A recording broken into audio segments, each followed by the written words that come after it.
Assalamualaikum warahmatullahi wabarakatuh. Saya Fania Farasabila dengan NPM 2008260197. Di sini saya akan melakukan presentasi mind map terkait video kedua pada blok semester antara gastro. Baiklah, langsung saja kita membahas tentang intestinal worm infestation, diagnostic and treatment. Dan di sini kita mulai dari klasifikasinya terlebih dahulu. Nah, untuk klasifikasi dari cacing usus itu dia ada yang Platyhelminthes sama Nemathelminthes. Nah, untuk yang Platyhelminthes kan ada yang Cestoda sama Trematoda. Nah, dari si Cestoda ini dia ada Taenia solium, Taenia ginata, kemudian Dipilebotium latium. Nah, yang pertama kita akan membahas si Nematoda. Nematoda ini ada pembagiannya lagi. Yang pertama itu ada Ascariasis lumbricoides. Nah, penyebab dari Ascariasis ini infeksi cacing gelang yang dimana terbesar yang umum ditemukan di seluruh dunia. Sedangkan si yang kedua itu ada Enterobius vermicularis, itu cacing kremi yang dimana sering menginfeksi terutama pada anak-anak. Kemudian yang ketiga itu ada Trichuris trichiura. Itu merupakan penyebab trikuriasis, cacing cambuk yang menyerang usus besar. Yang terakhir itu ada Ancylostoma duodenal dan juga Necator americanus. Jadi dia ini merupakan penyebab penyakit cacing tambang yang menginfeksi si usus kecil. Kemudian kalau yang cestoda tadi kita bahas yang ini, cestoda ini yang pertama kan ada Taenia solium. Nah, Taenia solium ini cacing pita yang biasanya itu diperoleh dari daging babi yang sudah terinfeksi sebelumnya. Kemudian yang kedua itu ada Taenia saginata, cacing pita yang biasanya diperoleh dari daging sapi. Kemudian yang ketiga itu ada Dipilobotrium latum yang merupakan cacing pita terpanjang yang kita peroleh dari mengkonsumsi ikan mentah ataupun kurang matang. Ini seperti pada steak yang kurang matang, mohon maaf, pada sushi. Kemudian kita membahas transmisinya. Nah, untuk transmisinya itu di sini ada beberapa. Yang pertama itu ada contaminate food atau water, makanan atau minuman yang tercemar. Jadi si cacing ini dia bisa masuk ke dalam tubuh melalui makanan ataupun air yang sudah tercemar dalam bentuk telur ataupun larva cacing. Kemudian poor hygiene.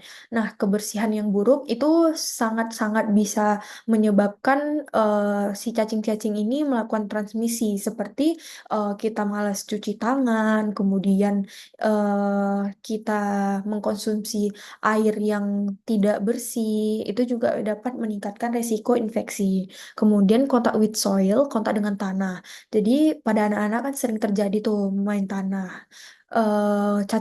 Terutama pada cacing tambang itu sangat banyak terdapat di tanah yang dimana dia melalui kontak langsung yang sudah terkontaminasi sebelumnya.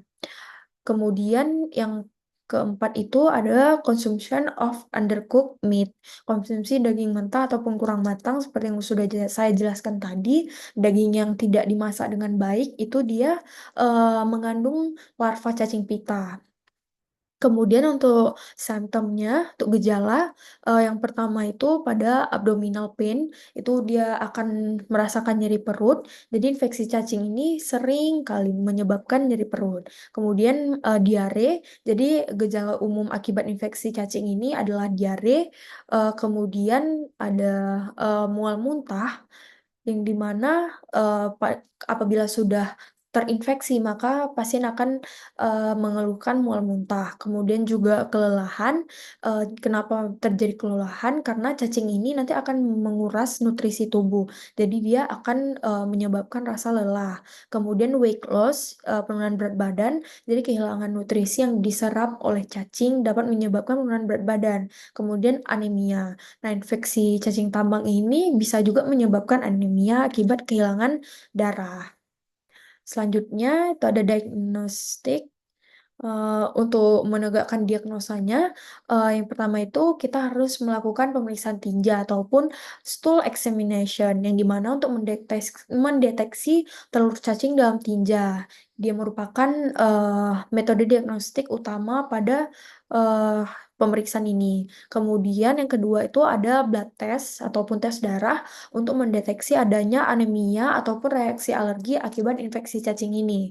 Nah, yang ketiga itu ada tes pencitraan, seperti sinar X ataupun CT scan, itu untuk mendeteksi keberadaan cacing dalam tubuh. Kemudian yang keempat, yang terakhir itu ada serologi tes, yang di mana kita gunakan untuk mendeteksi respons imun dari tubuh terhadap infeksi cacing. Selanjutnya ada pilihan pengobatan. Nah, untuk pilihan pengobatan ini, yang pertama itu ada anti-minute medicine, yaitu obat cacing. Nah, obat cacing di sini yang digunakan untuk membunuh cacing dalam tubuh. Obat pilihannya itu yang pertama ada mebendazole. Jadi mekanisme kerja si mebendazole ini, itu dia bekerja dengan menghambat, pembentukan mikrotubulus dalam sel cacing, yang di mana yang mengganggu penyerapan dari si glukosa. Akibatnya cacing ini nanti tidak bisa lagi mendapatkan energi yang cukup dan dia akan mati kelaparan. Nah, obat dari si mebendazole ini sendiri dia, sangat efektif terhadap cacing gelang, kemudian cacing kremi, kemudian cacing tambang, dan juga cacing cambuk. Yang kedua itu ada albendazole. Nah, mekanisme kerja si albendazole ini, sama juga seperti mebendazole, tapi albendazole ini dia bisa menghambat pembentukan dari mikrotubulus, kemudian dia juga, dapat menghalangi kemampuan si cacing ini untuk, menyerap nutrisi, terutama itu pada glukosa. Nah, obat albendazole ini dia digunakan untuk mengobati berbagai jenis infeksi cacing termasuk, cacing pita, kemudian cacing gelang, dan juga cacing tambang. Kemudian juga, yang kedua itu ada iron supplements, yang di mana, kita memberikan suplemen zat besi, untuk mengatasi anemia apabila ada anemia yang disebabkan oleh cacing tambang tadi. Kemudian yang ketiga ada pembedahan. Nah, untuk pembedahan, dalam kasus infeksi cacing pita yang parah, mungkin nanti akan diperlukan, dioperasi untuk mengeluarkan si cacing ini.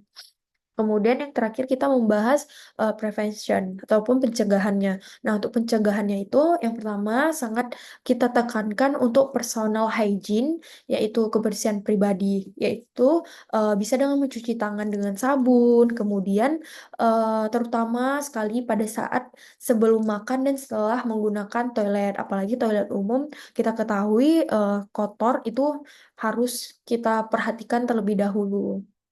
Kemudian yang kedua itu ada sanitasi, untuk meningkatkan sanitasi lingkungan dengan mencegah si kontaminasi tanah dan juga air yang sudah tercemar.